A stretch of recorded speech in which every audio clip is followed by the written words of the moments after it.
சற்று முன்பு கிடைக்கப்பெற்ற ஒரு அதிமுக்கியமான மற்றும் பரபரப்பான தகவல் ஒன்று மக்களே. காணொலியை முழுமைக்கும் பாருங்க. எந்த கட்சி ஆட்சி அமைக்கும்? அனல் பறக்கும் கருத்து கணிப்புகள். 2026 தேர்தலை எதிர்பார்த்து இருக்கக்கூடிய மக்கள் அனைவரும் பார்த்தீங்கன்னா விரும்பக்கூடியது என்னன்னா, புதிய நபர்களுக்கு வாக்களிக்க வேண்டும். அதாவது ஏற்கனவே இருந்தவர்கள் பெண்களுக்காகட்டும், அதற்கு பிறகு பார்த்தீங்கன்னா எந்த ஒரு நலத்திட்டத்தையும் செய்யலை அப்படின்ற மாதிரியான ஒரு கருத்துக்களை முன்வைக்கிறார்கள். இதன் காரணமாக புதிய நபர்களுக்கு வாக்களிக்கலாம் அப்படின்னு சொல்லிட்டு 70% மேல் பார்த்தீங்கன்னா முன்வர உள்ளதாக தற்பொழுது தகவல் ஒன்று கிடைத்திருக்கிறது. அதை பற்றியும் பார்க்க போகிறோம். யார் யார் முன்னிலையில் இருக்காங்க அப்படின்றதையும் பார்ப்போம். வீடியோக்குள்ளே போகிறதுக்கு முன்னாடி நீங்கள் நம்ம சேனலுக்கு புதிய பார்வையாளர்களாக இருந்தீங்கன்னா மறக்காமல் நம்ம சேனலை சப்ஸ்கிரைப் பண்ணிட்டு பக்கத்தில் இருக்கக்கூடிய பெல் பட்டனை ஆனில் செட் பண்ணி வச்சுக்கோங்க. அப்போ தான் நம்ம போடுற ஒவ்வொரு அப்டேட்டும் பார்த்தீங்கன்னா உங்களுக்கு நோட்டிஃபிகேஷனில் வரும்.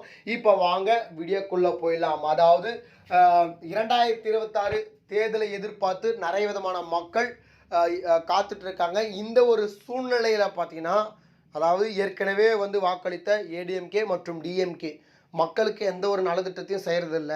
அது மட்டும் இல்லாமல் பார்த்தீங்கன்னா, பெண்களுக்கு பாதுகாப்பு கிடையாது, ஊழல் நடக்குது அப்படின்னு சொல்லிட்டு ஏகப்பட்ட குற்றச்சாட்டுகளை முன்வைக்கிறார்கள். இதன் காரணமாக புதிய ஆள் வரட்டுமே, 5 வருஷம் அவங்க கிட்ட ஆட்சி கொடுப்போமே அப்படின்னு சொல்லிட்டு நிறைய பேர், அதாவது 70% மேல் பார்த்தீங்கன்னா புதிய நபர்களை விரும்புபவர்கள் இருக்கிறார்கள். அந்த வகையில் பார்க்கும் பொழுது தற்பொழுது யார் வந்திருக்காங்க?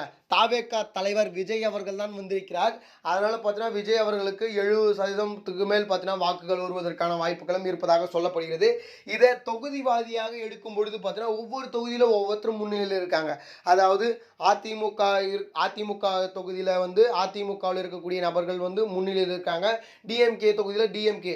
ஆனால் இதில் புதிதாக வந்திருக்கக்கூடிய தாவேகா கூட முன்னிலையில் இருக்குது. ஒரு சில தொகுதிகள், அதாவது திருச்சி, கன்னியாகுமரி, அதுக்கப்புறம் பார்த்தீங்கன்னா நிறைய விதமான ஒரு சில மாவட்டங்கள், அதாவது பார்த்தீங்கன்னா அந்தந்த மாவட்டங்களில் பார்த்தீங்கன்னா அவர்கள் முன்னிலையில் இருப்பதாக சொல்லப்படுகிறது. இது எவ்வளோ முன்னிலையில் இருக்காங்கன்னா 36-40 அப்படின்னு சொல்லிட்டு ஏடிஎம்கே அதுக்கப்புறம் 3வது இடத்துல இருக்குது டிஎம்கே. அதாவது தற்பொழுது ஆட்சியில் இருக்கக்கூடிய டிஎம்கேவே பார்த்தீங்கன்னா 18-20 தான் இருக்குது. ஆனால் விஜய் அவர்கள் 38-36 அந்த சதவீதத்துக்கு அதிகமாக இருக்கிறார்கள். அதனால் பார்த்தீங்கன்னா ஒவ்வொரு தொகுதியாக பார்க்கும் பொழுது பார்த்தீங்கன்னா இந்த கருத்து கணிப்பு என்பது மாறுவதற்கான வாய்ப்புகள் இருக்குது. அது மட்டும் இல்லாமல் கூட்டணிகளும் வந்தால் பார்த்தீங்கன்னா மிகப்பெரிய ஒரு பக்கம் பலமும் கூடுதலாக ஆவதற்கான வாய்ப்புகள் இருக்குது. நிறைய தொகுதிகள் வெல்வதற்கான வாய்ப்புகள் இருக்குது. கூட்டணி நன்றாக அமைய வேண்டும். அதுபடி பார்த்தீங்கன்னா கூட்டணி அமைகின்ற கட்சிகளும் நிறைய விதமான தொகுதிகளை கைப்பற்றுவதற்கான வாய்ப்புகள் இருக்குது. மக்களுடைய ஆதரவு இந்த 2026 யாருக்கு இருக்குது அப்படின்னு சொல்லிட்டு நம்ம பொறுத்திருந்தான் பார்க்க வேண்டும். எலெக்ஷன் நேரத்தில் நிறைய விதமான மாற்றங்கள் ஏற்படுவதற்கான வாய்ப்பு இருக்குது. தாவேகா அதிமுகவுடன் கூட்டணிக்கு போகுமா இல்லையா அப்படின்னு சொல்லிட்டு நம்ம அதை பொறுத்திருந்தான் பார்க்க வேண்டும். ஒருவேளை கூட்டணிக்கு போனால் இந்த கணக்கு என்பது இன்னும் அதிகரிப்பதற்கான வாய்ப்பு இருக்குது. மொத்தமாக மாறுவதற்கான வாய்ப்புகள் இருக்குது.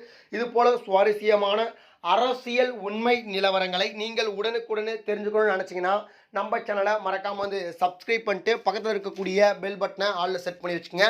நன்றி. அடுத்தடுத்த வீடியோவில் சந்திப்போம். நன்றி, வணக்கம் மக்களே.